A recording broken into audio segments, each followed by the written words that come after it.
1 Samuel, capítulo 1, vamos ler a partir do verso 9.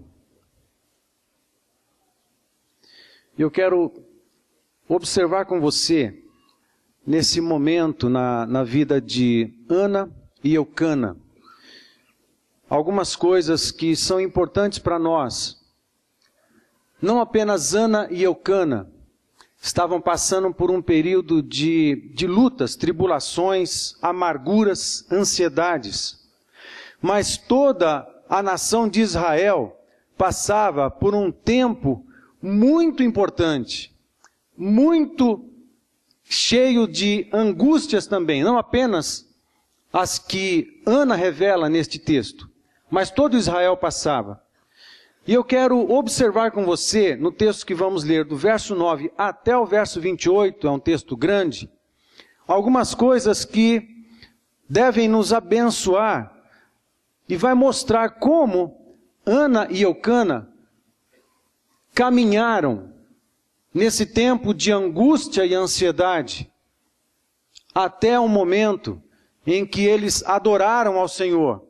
O capítulo 2 de 1 Samuel está registrado o cântico de Ana. Curiosamente, muito parecido com o cântico de Maria em Lucas.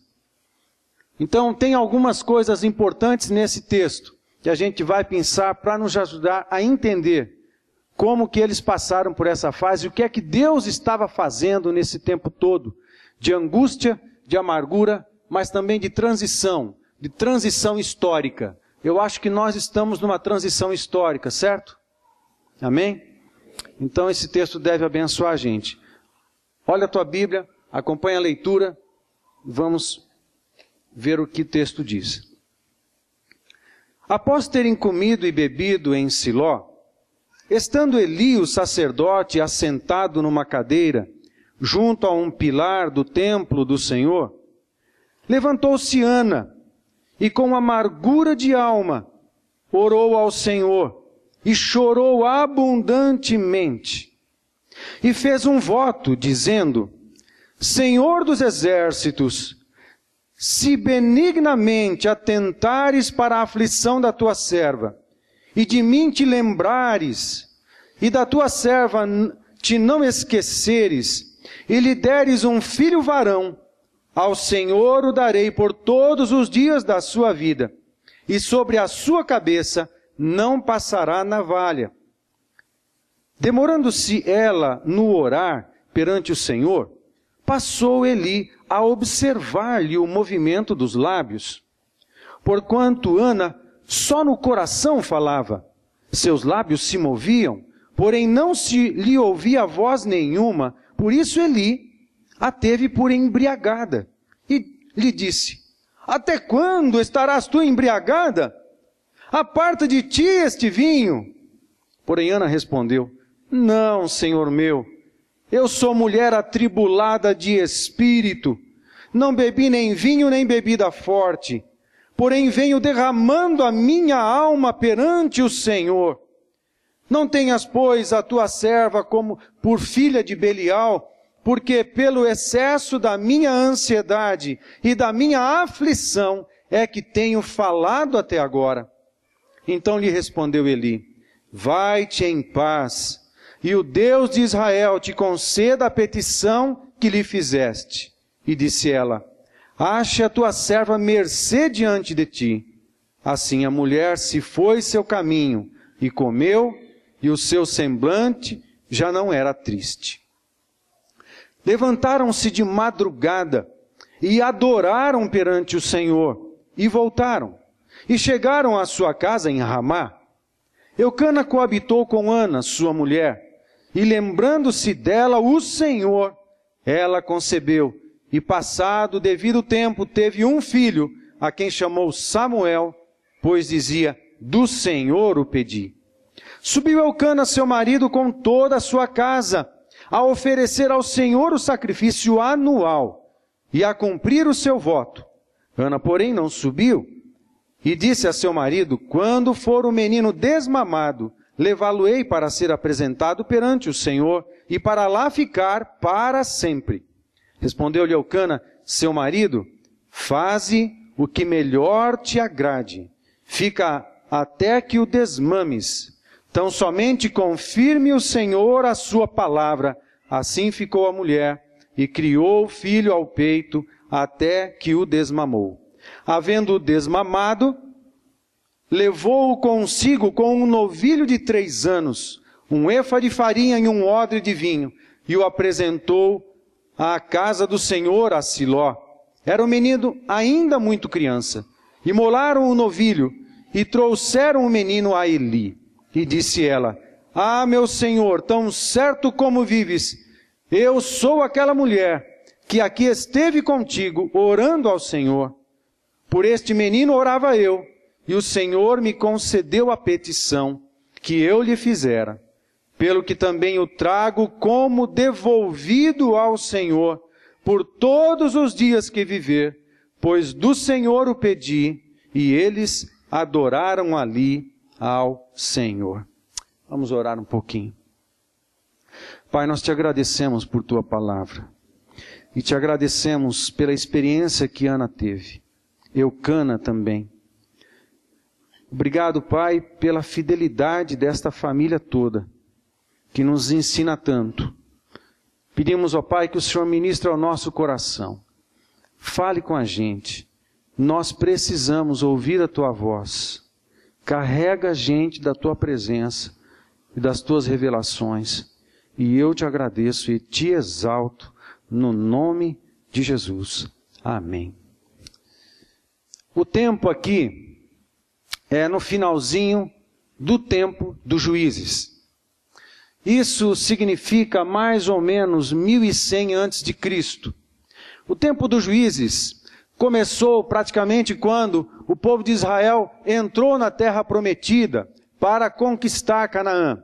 Saiu do Egito, passou os anos no deserto e entrando em Canaã, naquele tempo pela liderança de Josué, Moisés não entrou, ok? Josué entra na terra e com a palavra de exterminar os povos ali moradores, exterminar os cananeus. É exatamente isso. A palavra de Deus fala que a medida da iniquidade dos cananeus chegou a um limite em que toda a sociedade se tornou idólatra 100%, precisava ser exterminada. O povo de Deus então devia entrar naquela terra e conquistar as terras e assim cada um habitar no pedaço que Moisés tinha determinado já. E assim eles começaram. E Deus não deu rei para o povo de Israel. Deus levantou juízes. Juízes eram líderes civis, militares, que eram cheios do Espírito de Deus e julgavam as causas do povo. E também orientavam o povo nos caminhos do Senhor. Mas havia uma realidade um pouco trágica nesse tempo todo aqui. A idolatria ainda se fazia presente no coração do povo de Deus. Nos intervalos entre um juiz e outro, o povo tendia para a idolatria e voltava ao pecado.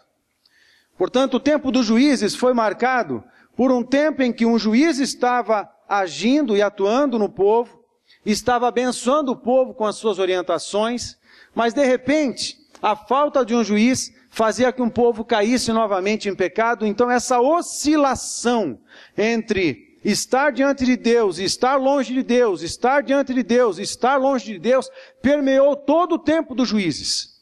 Foi um tempo muito problemático.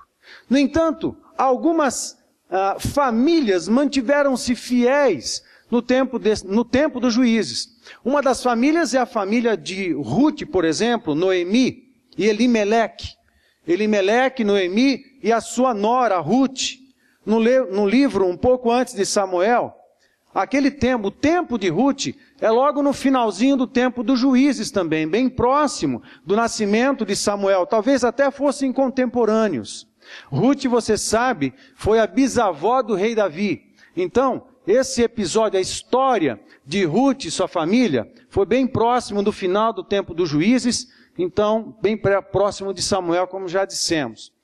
E o que estava acontecendo? Essa crise, essa oscilação da espiritualidade do povo, essa dificuldade com a liderança, fazia o povo instável.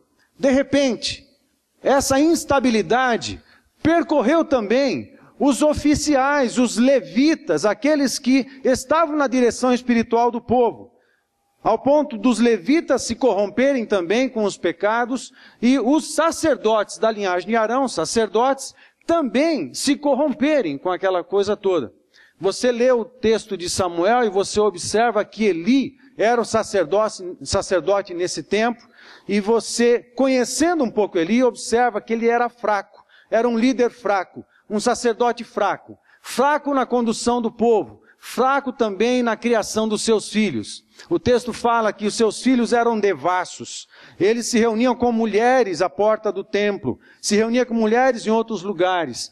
E assim, mesmo assim, eles continuavam no exercício do sacerdócio.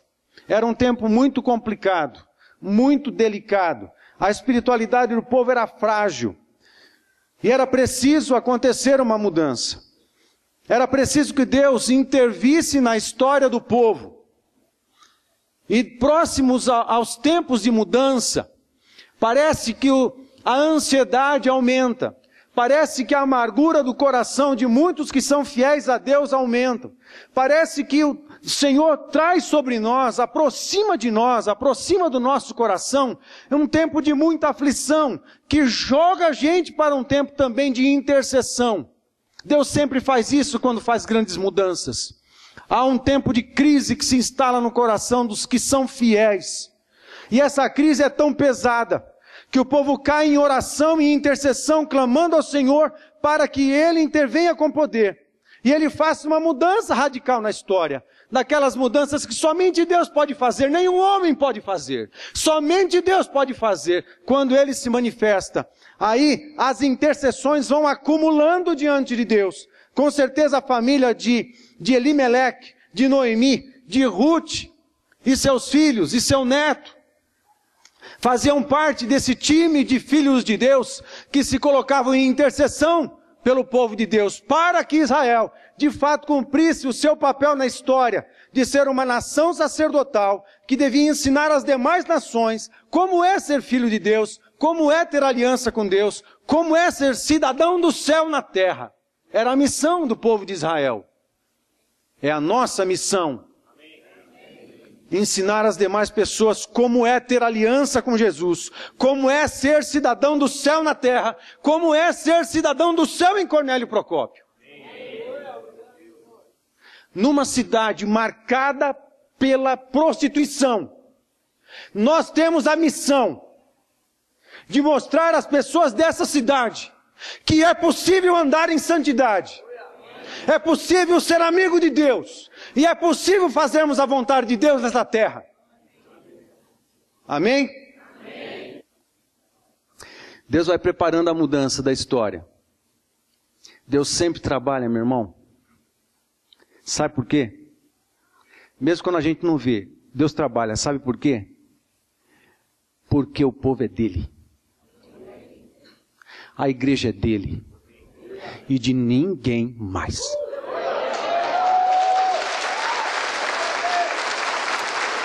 Glória àquele que é nosso dono.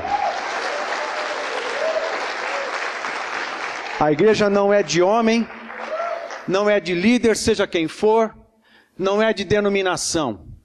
Tem um só, e só um, que pagou o preço pela minha vida e pela tua. E o seu nome é? Jesus. Aleluia. É isso aí.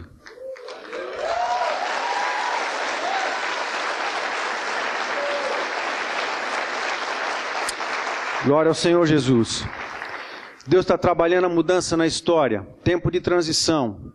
A angústia está instalada. Gente, a angústia faz parte da vida dos filhos de Deus. Sabe por quê? Deus é quem faz isso. Nossa carne sempre tende para o mal. Nosso coração também. Para a gente se aproximar de Deus, muitas e muitas vezes Ele tem que dar uma esmagadinha na gente. Aí a gente se volta para Deus. Os tempos de angústias, muitos deles, desde que não tenha sido cometido por pecado, não venha sobre nós a angústia por causa de pecado, mas muitos dos momentos de angústias que vêm sobre nós, é Deus quem põe. E geralmente eles estão anunciando um tempo de mudança. Foi assim com Jesus no Getsemane. Vocês lembram? Getsemane, lugar de esmagamento. Essa é outra mensagem, não vou pregar ela hoje.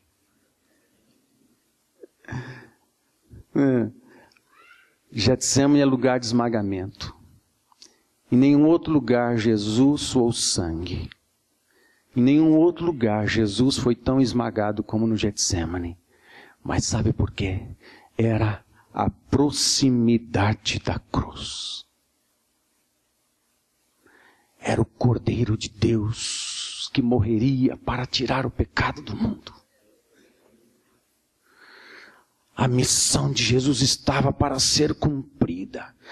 E ele declarar aquela frase, está consumado. Próximo de um está consumado sempre tem um Getsemane.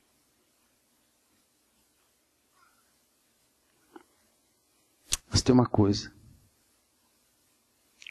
Você tem que se manter fiel nos Getsemanes. Você tem que se manter fiel nos tempos de esmagamento. Você tem que se manter fiel nos tempos das angústias e das tribulações. É tempo de buscar a Deus e de mais nada.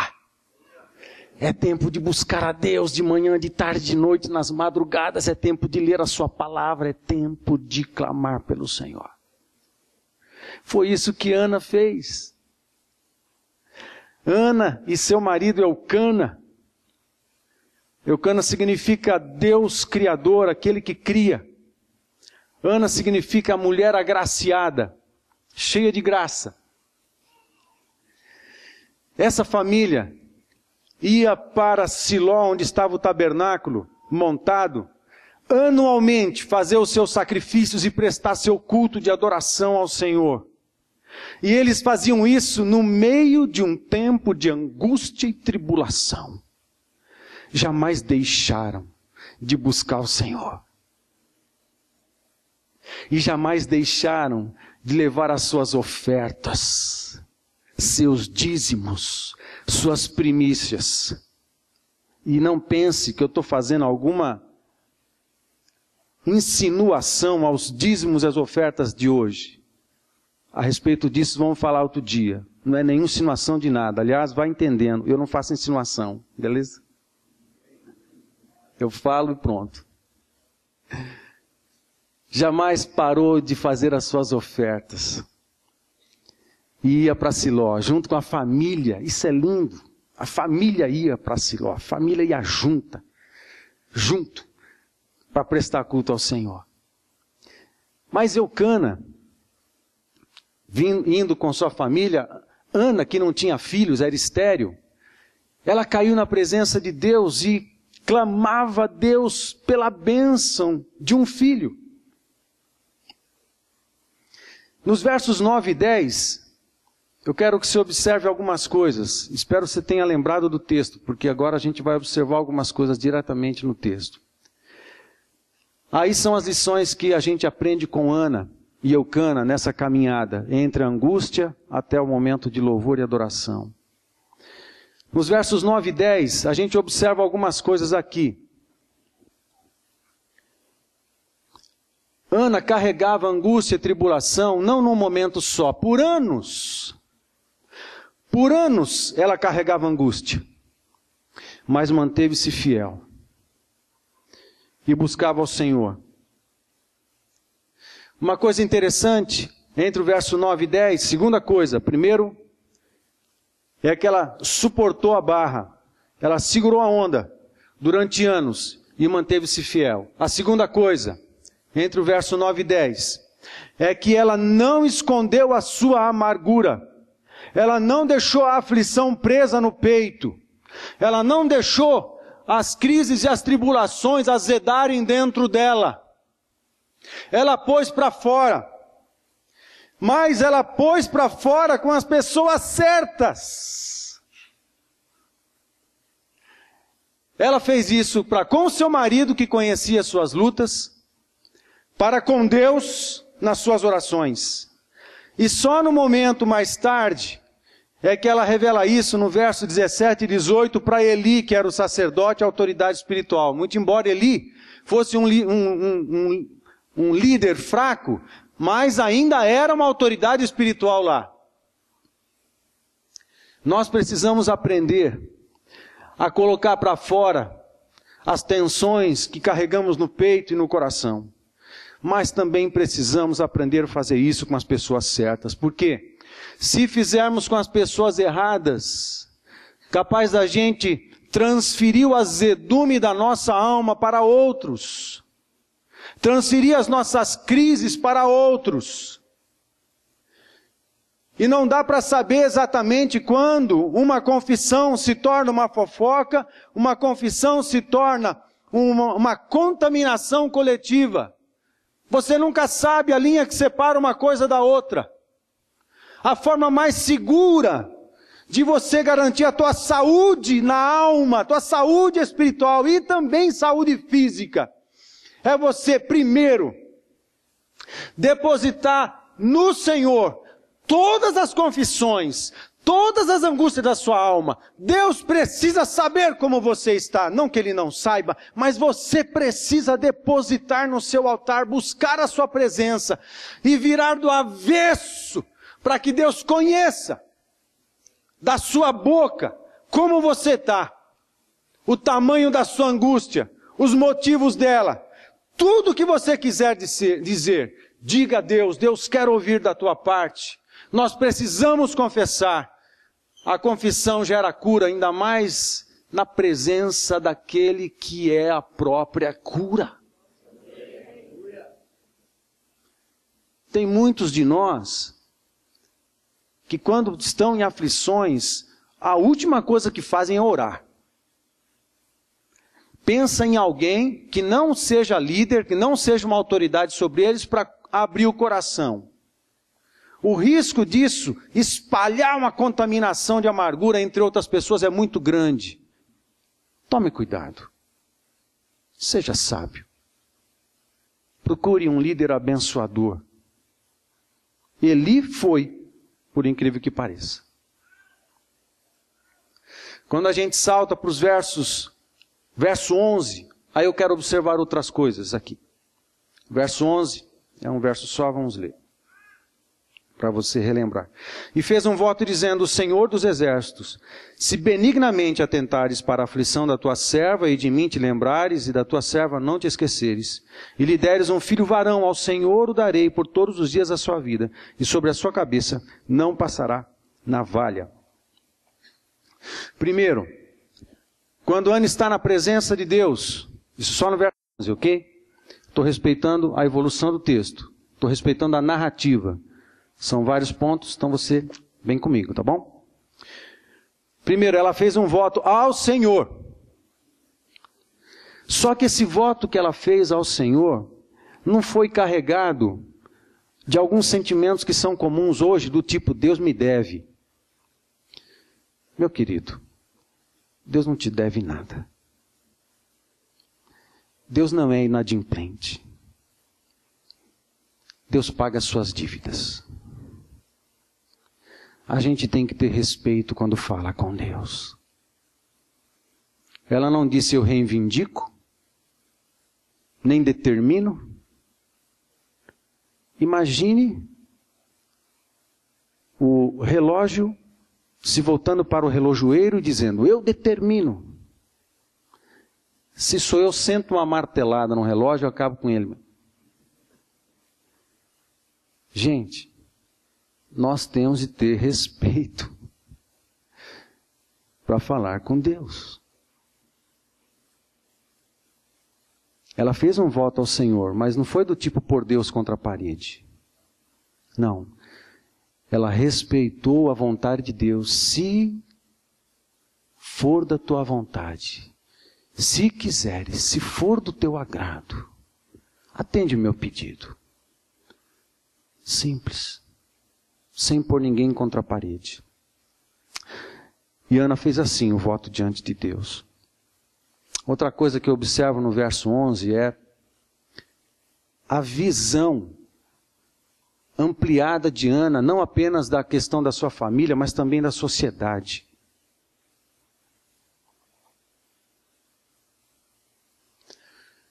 Quando ela consagra, diz que vai consagrar o seu filho varão, se receber de Deus, como nazireu, entenda, haviam poucos nazireus em todo o tempo dos juízes. Salomão era um nazireu. Aquele que não cortava a cabeça não ia cortar mesmo, mas o cabelo, não ia cortar a barba, não ia tomar vinho, nem comer uva, nem sequer tocar nestas coisas. E não tocar também em qualquer defunto, porque o voto do nazireado era um voto de santidade, um voto de consagração a Deus. Ana estava dizendo, eu quero que o meu filho seja um nazireu consagrado a Deus num tempo na história de Israel que já quase não se vê em homens consagrados. Você entende o que Ana está falando? E ela abriria a mão desse presente o mais valioso que ela estava pedindo para Deus. Deus, se o Senhor me der um homem varão, eu devolvo ele para o Senhor. Que mulher é essa? O que você quer fazer com as coisas que você pede para Deus? O que você pede para Deus? Eu estou tremendo menos, olha. O que você pede para Deus? O que você pede para Deus é para você mesmo, para ninguém mais? Você sabe que a característica do cristianismo é o altruísmo? Você sabe o que é altruísmo? Sabe o que é altruísmo? É o inverso do egoísmo. Tudo no cristianismo é voltado para fora. Deus amou e deu. Deus é voltado para fora. Jesus é voltado para fora. Ele abriu mão do céu. Filipenses capítulo 2, de 5 a 11. Ele abriu mão daquilo que era de direito dele, é Deus. E encarnou, e se fez homem, e foi obediente, obediente até a morte, morte de cruz, e por causa disso o Pai deu graça e poder a este nome, o nome que todos vão se dobrar o joelho no céu, no céu, no céu. O céu vai se dobrar diante de Jesus homem, na terra e debaixo da terra. E ele não estava falando das minhocas. Certamente não. Minhoca nem tem joelho.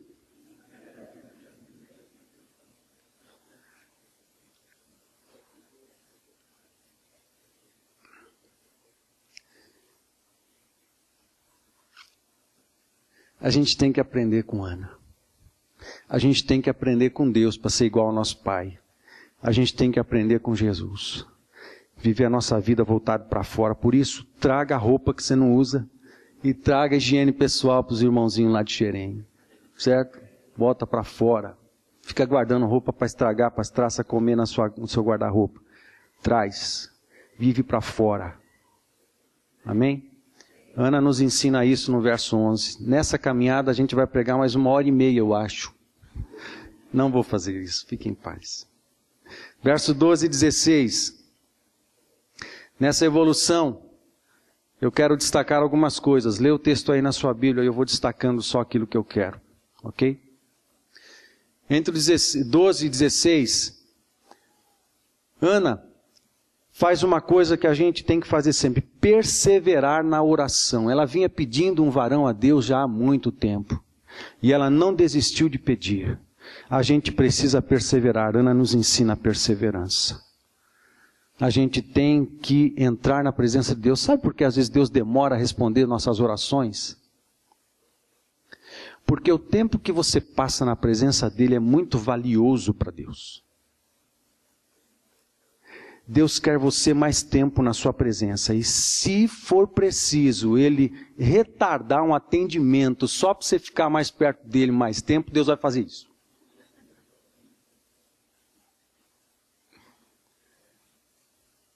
Deus é assim. A gente tem que perseverar. E Ana perseverou. Ana fala de suas tribulações e angústias com as pessoas certas, já nos referimos a isso.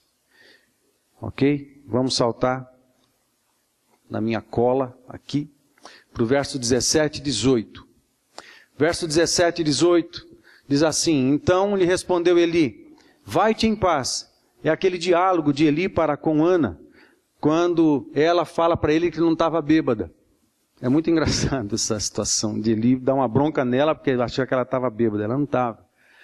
E o diálogo de Eli com Ana revela coisas interessantes nessa caminhada entre a angústia até o momento de louvor e alegria.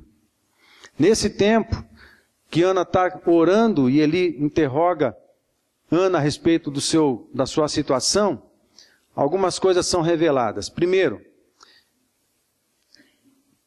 depois de ouvir Ana, este líder, esta autoridade, libera uma palavra de bênção. Isso é muito precioso. Por isso, você precisa procurar, se é para rasgar o coração, melhor que seja com um líder. E você que é líder, seja um líder abençoador. Nós não temos o direito de amaldiçoar. Não existe esse direito na Bíblia. Não existe esse direito no Novo Testamento. Tanto não existe que Paulo, em Romanos capítulo 12, fez questão de dizer o contrário. Abençoai e não amaldiçoeis. Não interessa quem for e a respeito do que for. Seja um abençoador. Sempre. E Eli foi um abençoador para Ana. Não era um bom líder, mas ele fez o seu papel e fez direito aqui. Isso foi precioso demais, porque nessa hora, ele tanto abençoa Ana, como também intercede. Ele fala assim: o Senhor conceda o desejo do teu coração. Você que é líder, precisa ser um intercessor dos seus liderados. Precisa gastar tempo na presença de Deus por eles. Quanto mais tempo você passar na presença de Deus pelos seus liderados, mais o amor de Deus pelos seus liderados vai invadir o seu coração. E mais amor você terá por eles.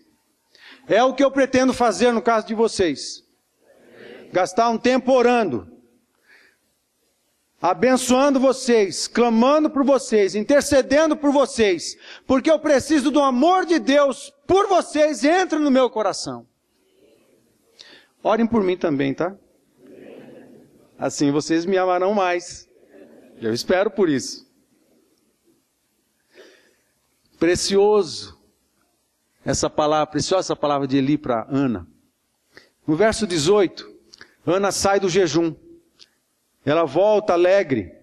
Ela sai do jejum. E se foi ao seu caminho de volta para casa. Depois dessa palavra de bênção, ela coabita com Eucana e ela engravida. O verso 18 revela estas coisas, mas verso 19 e 20, vamos lá. Verso 19 e 20, algumas coisas estão acontecendo aqui. Levantaram-se de madrugada e adoraram perante o Senhor. Esse eu quero ler porque eu quero destacar algumas coisas importantes. Levantaram de madrugada e adoraram perante o Senhor e voltaram, e chegaram à sua casa a Ramá. Ramá era uma cidadezinha nas montanhas da região de Efraim. Ramá ficava a uns 8 quilômetros ao norte de Jerusalém. Você olha nos mapas, quase você nem vê Ramá. Era um vilarejozinho pequeno, nas montanhas do território da tribo de Efraim. Lá morava essa família. Eles eram levitas. Eles não eram da linhagem de Arão, mas eles eram da família de Levi. Objetivamente da família de Coré, ok? A família de Eucana e Ana. De forma que o profeta Samuel não era da linhagem de Arão, mas foi sacerdote. Isso é curioso. Mas ele era da linhagem de Levi. É alguma das exceções que na história Deus vai colocando e vai escrevendo a história do seu povo, com algumas exceções, porque ele é Deus, ele faz. Amém? Aí, Ramá, Eucana coabitou com Ana, sua mulher, e lembrando-se dela ao Senhor, ó que lindo, lembrando-se dela ao Senhor, ela concebeu, e passado o devido tempo, teve um filho, a quem chamou Samuel, pois dizia, do Senhor o pedi. Olha que interessante o que está nesse texto aqui. Primeiro, 3 coisas que eu destaco. Eles adoraram o Senhor. Gente, em nenhum lugar da palavra de Deus fala que a gente tem que adorar a Deus só quando está bem. Porque a adoração não tem a ver com o teu estado. Não depende de uma questão situacional. Não tem nada a ver se você está alegrinho, se você está tristinho, se você está legal, se você está mal, se você está em luta e tribulação, ou se você está em plena celebração. A adoração não tem nada a ver com a tua situação, a adoração tem a ver com a tua essência, tem a ver com a essência da tua humanidade, porque Deus criou o homem para adorá-lo. Portanto, se você está bem, você adore ao Senhor. Se você está mal, adore o Senhor. Se você está celebrando, adore o Senhor. Se você está em angústia, adore o Senhor. A adoração te coloca no eixo. Percebe? Não é uma questão apenas, vamos elogiar a Deus um pouquinho hoje, Ele gosta disso. Não é isso. Adoração é quando você se encaixa no propósito da tua existência. E quando você se alinha, você se encaixa com o propósito da tua existência, Deus faz fluir da sua presença, da sua graça, da sua unção sobre você. Porque você está alinhado com Deus. Amém? Por isso a melhor coisa que você pode fazer em tempo de luta, angústia e tribulação é adorar a Deus. Eu não sei o que fazer, não tenho as respostas, só tenho perguntas, estou aflito, minha alma está aflita. Quer saber de uma coisa? A melhor coisa que eu faço é adorar. Vou adorar o Senhor. Adora. E gasta tempo ali. A adoração toca o coração de Deus. Você acha que é coincidência que no texto está registrado, no mesmo texto, no mesmo contexto, está registrado a concepção de Samuel em Ana? É no mesmo texto que fala que elas gastaram tempo adorando? Você acha que é coincidência isso? Não. 3 coisas preciosas aconteceram aqui. E uma delas é a adoração, na verdade a primeira. Mesmo no meio de aflição. Sabe outra coisa? Eles não culpavam Deus pelos seus problemas. Porque muita gente se aproxima de Deus, entra em oração, até vem para adoração, e começa a orar, e acha que Deus é culpado dos seus problemas. Isso não é adorar. Deus não é culpado dos seus problemas. Deus não é culpado dos problemas que nós cometemos, que nós provocamos. Não é assim. Deus é Deus. Nós mesmos é que nos enrolamos. Sabe, a gente não precisa de ajuda de ninguém para errar. A gente erra sozinho. A gente faz errado sozinho. Tá? Deus é misericordioso. A gente precisa confiar nessa misericórdia e nesse perdão. E assim nos aproximamos de Deus. A adoração é permeada por um espírito de gratidão e de contrição, não de acusação contra Deus. Ana entrava assim na presença de Deus, tremendo. Quanta aflição essa mulher passava e ela não culpava Deus. Assim também nós. Olha só, adoração. Segundo, Deus atende o pedido, lhe dá Samuel. Terceiro, ela devolve. A adoração, atende o pedido, e Ana devolve a Deus. Não é coincidência que a adoração está nesse momento. Se a gente incluir a adoração nos nossos momentos de tribulação e crise, meu querido, alguma coisa do céu vai acontecer. Você crê nisso? Creio. Você sabe que eu não gosto muito dessas perguntas. Você crê? Porque às vezes a gente está com a fé meio baixinha, né? Às vezes a gente provoca alguém. Pô, eu não estou crendo. Eu estou precisando de ajuda mesmo, sabe? Eu não gosto muito de coisa. Você crê, irmão? Mas eu não estou crendo. Eu preciso da sua ajuda por causa disso. Mas eu não quero perguntar. Eu quero convidar você. Creia. Creia em Deus. Que se você adorar na tribulação, o céu vai vir para a terra. Foi assim com Ana. E é assim com muito filho de Deus. É assim com a gente. Amém? Verso 21 e 23. A evolução do que está acontecendo. Ana fica em casa cuidando de Samuel. Eucana, coisa linda. Eucana pega a sua família de novo e vai para Siló. Samuel já tinha nascido. E Ana diz para Eucana, não, eu não vou porque eu vou amamentar Samuel. E Eucana, nessa hora, se volta para Ana e fala assim, de jeito nenhum, mulher, vamos comigo para Siló. É isso que Eucana faz? Hã? O que Eucana faz? Claro, meu bem. Oh, meu amor, minha querida, você acha que isso é melhor? Então faça como você está achando. Eu também concordo que isso é melhor. Fique em casa, amamenta o nosso filhão. Eu vejo um maridão aqui, cabra bom, cara legal, atencioso. Nem precisa dizer que Eucana era um cara espiritual, porque ele ensinava o reino de Deus para sua família. Eles iam juntos para o tabernáculo, para cultuar e adorar. Que coisa linda! Eu me emociono de ver um homem como Eucana. Fica aí, Ana, fica em paz. Amamenta Samuel. O tempo de amamentação das mulheres geralmente era em torno de 3 anos. Mas no caso de Samuel, parece que Ana, alguns historiadores dizem que Ana segurou a onda um pouco mais. É possível que ela tenha levado Samuel para Siló para apresentar para Eli entre 4 e 6 anos. Isso significa que ela amamentou Samuel entre 4 e 6 anos, até o período que ela levou. Aí, ela segura a onda e faz esse trabalho, e Eucana se manifesta dessa forma. Ok? Vamos seguir. Verso 24 a 28. E assim a gente vai concluir. O que está acontecendo aqui? De 24 a 28.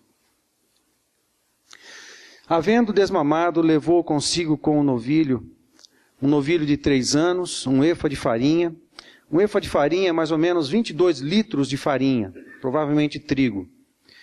E um odre de vinho. Não dá para ter certeza do tamanho desse odre, poderia ser 5 litros, 7 litros, 12 litros. Os odres eram de tamanhos diferentes, não dá para ter certeza. Com certeza para fazer uma oferta de libação. Ok? Sabe que oferta de libação? Oferta líquida. Quando você derrama o vinho sobre o altar também, junto com o animal. Eles levaram 4 elementos de oferta aqui. Levaram o novilho de 3 anos, que lembra Jesus, 3 anos de ministério. Levaram um efa de farinha, trigo provavelmente. Jesus é o trigo que foi esmagado. E um odre de vinho, que lembra o sangue de Jesus, mas levou uma quarta oferta, que foi o próprio menino, Samuel. Samuel é um tipo de Jesus, no Antigo Testamento.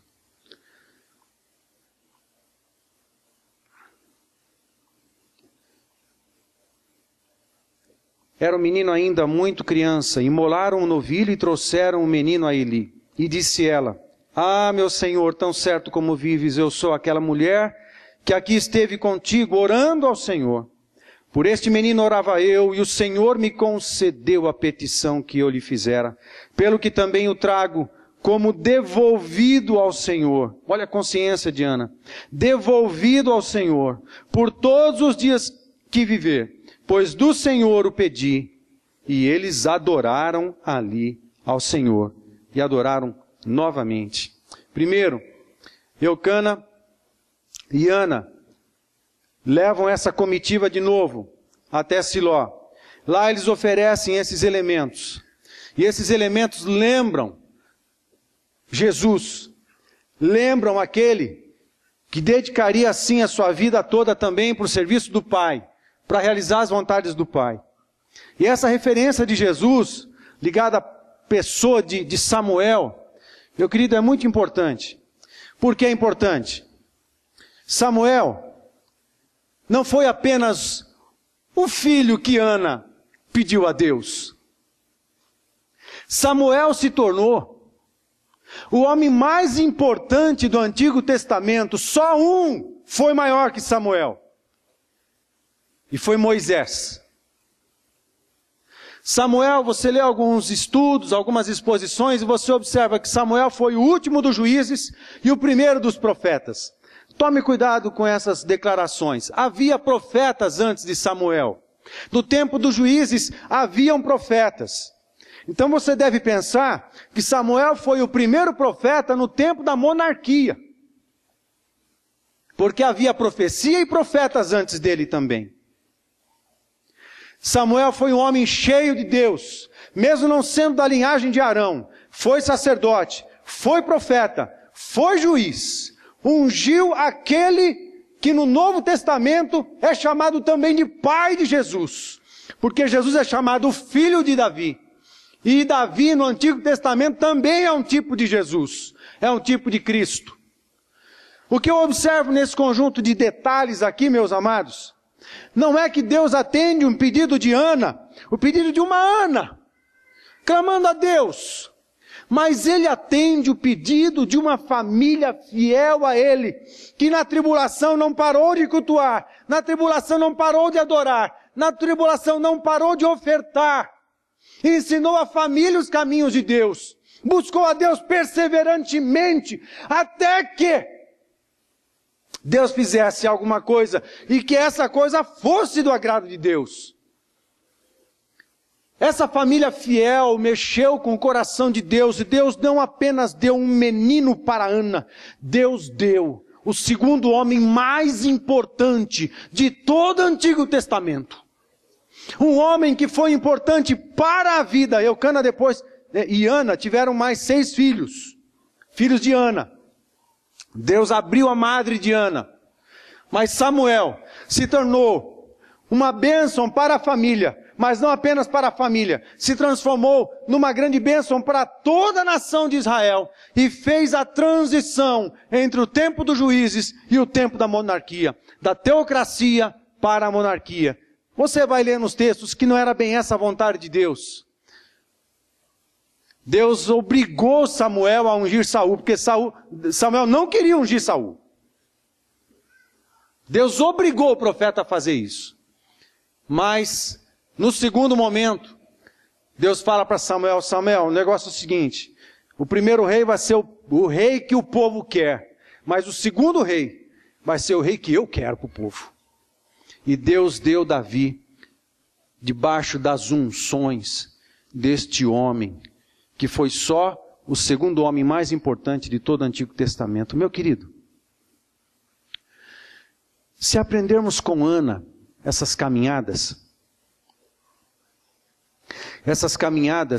de fidelidade a Deus nos tempos de angústia e tribulação, provavelmente Deus vai nos usar não apenas para abençoar a gente, resolver algumas questões, mas vai fazer de você, presta atenção, vai fazer de você uma grande bênção para outras pessoas. Entenda, nenhuma bênção que Deus te dá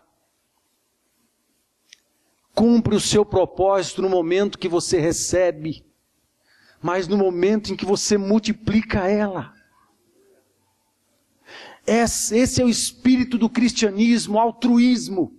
Eu tenho que separar, eu tenho que dar, eu tenho que espalhar, eu tenho que me doar. Assim fez Ana. Recebeu de Deus e devolveu para Deus. Se eu pudesse resumir tanta coisa, eu diria o seguinte. Primeiro, entre a amargura e a adoração, entre a amargura e o louvor, entre a amargura e a alegria, nós podemos dar alguns passos. Quais? Primeiro, derramar nossa alma ao Senhor, assim como Ana fez. Segundo, abrir o coração a autoridades confiáveis e abençoadoras. Terceiro, entregar ao Senhor culto e ofertas sempre. Quarto, adorar ao Senhor sempre. Quinto, confiar em Deus. Você sabia que Deus é confiável? Você sabia que Deus sabe o que está fazendo? E que Ele sempre está fazendo alguma coisa, mesmo que você não perceba? Amém? Você não está vendo, mas Deus está trabalhando. Amém? Confie no Senhor. Sexto? É sexto? Sexto, dependa de Deus. Como é difícil esse negócio. Porque depender de Deus vai contra a nossa natureza humana, carnal. Dependa de Deus. Sétimo, consagre a Deus tudo que somos e temos recebido, porque tudo pertence a Deus. Nós e tudo que temos. Oitavo, seja um instrumento de transformação nas mãos de Deus, para que seu reino se estabeleça e seu nome seja honrado sempre, acima de todo nome. Amém? Baixe tua cabeça, vamos orar.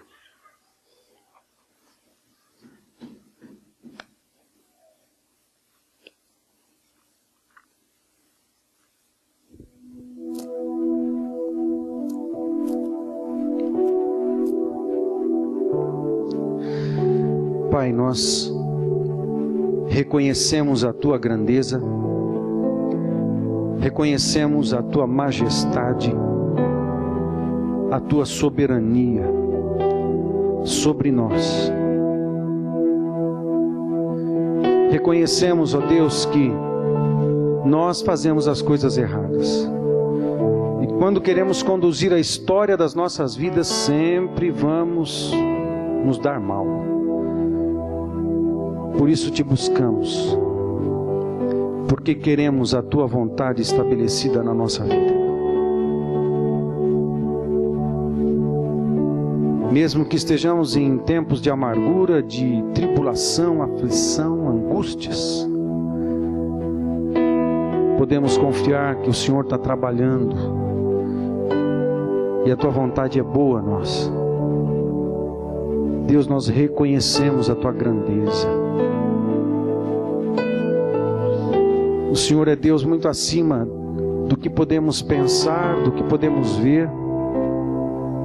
E queremos sujeitar a nossa história, a história pessoal, a história da nossa família, a história de uma igreja local, de uma cidade, de um estado, de uma nação, ao Senhor. De começo, temos a nossa vida diante de Ti para apresentar. E queremos nos apresentar diante de Ti, para que o Senhor comece uma nova história. Uma nova história na nossa vida, na nossa família e na nossa cidade. Pai, nós queremos que o Senhor nos use. Queremos que o Senhor nos use como agentes de transformação, para que o Teu reino venha sobre Cornélio Procópio. Nós queremos ver o Teu nome exaltado nessa terra, Pai. Nós queremos ver o povo de Deus dessa cidade exaltando o Teu nome. Nós queremos ver a prostituição saindo fora daqui.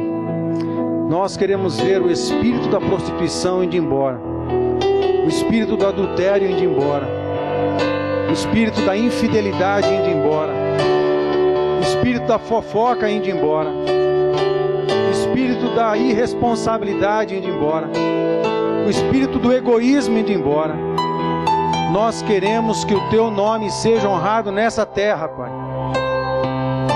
Nós queremos e pedimos humildemente que o Senhor nos use, porque isso não é obra de homem. Só o Senhor pode fazer isso, e nós queremos que o Senhor faça, e pedimos para que o Senhor faça. Por favor, Pai, conta com a gente.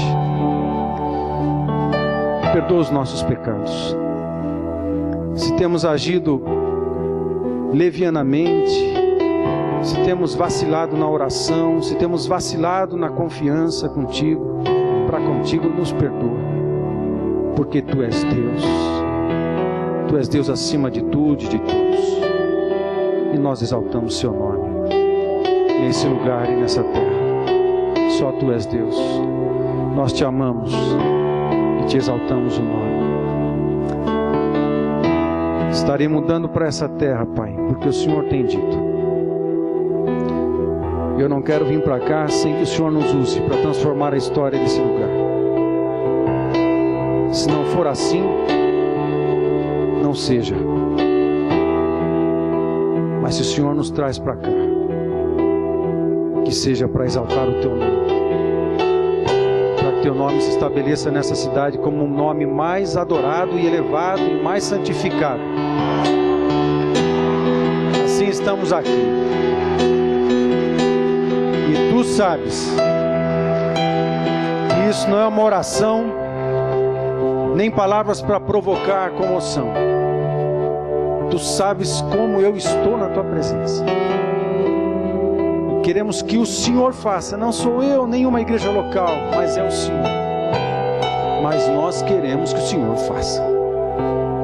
Exalta o Teu nome aqui. Sara as famílias, sara os jovens, os drogados, os bêbados, os promíscuos. Salva o povo dessa terra, Pai, no nome de Jesus. No nome de Jesus. Eu quero que o Senhor me use para esse fim, Pai. E por favor, tenha misericórdia de mim e tenha misericórdia de nós. Eu oro no nome de Jesus. Eu quero saber se você quer ser como Ana, quer deixar o egoísmo no saco de lixo e assumir o altruísmo cristão,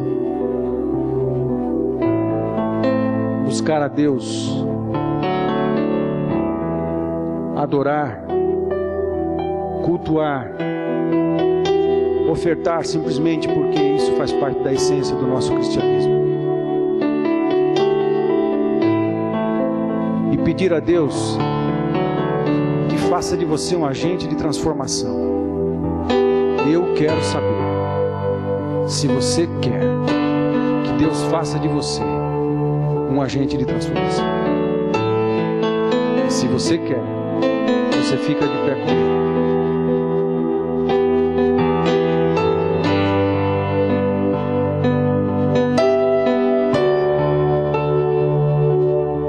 Não pense, meu querido, que sou eu que vou fazer alguma coisa aqui. Nos meus anos de vida e ministério, eu já aprendi que é Deus quem faz todas as coisas. Nós queremos que Deus faça.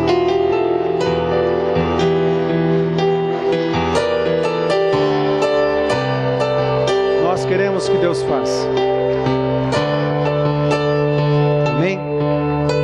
Amém? Pai, nós nós estamos de pé porque queremos que o Senhor nos use. Honestamente, não estamos fiados na nossa força, na nossa sabedoria, no nosso conhecimento, nas nossas habilidades, nas nossas capacidades. Nada disso, Pai. Apenas queremos que o Senhor se manifeste, que o Senhor nos use, os bons propósitos da Tua vontade, para que Teu nome seja honrado na nossa vida, sim, mas também nessa terra, onde o Senhor está nos colocando. Em nome de Jesus, tem misericórdia de nós e abençoa-nos. Amém. Deus te abençoe, meu irmão.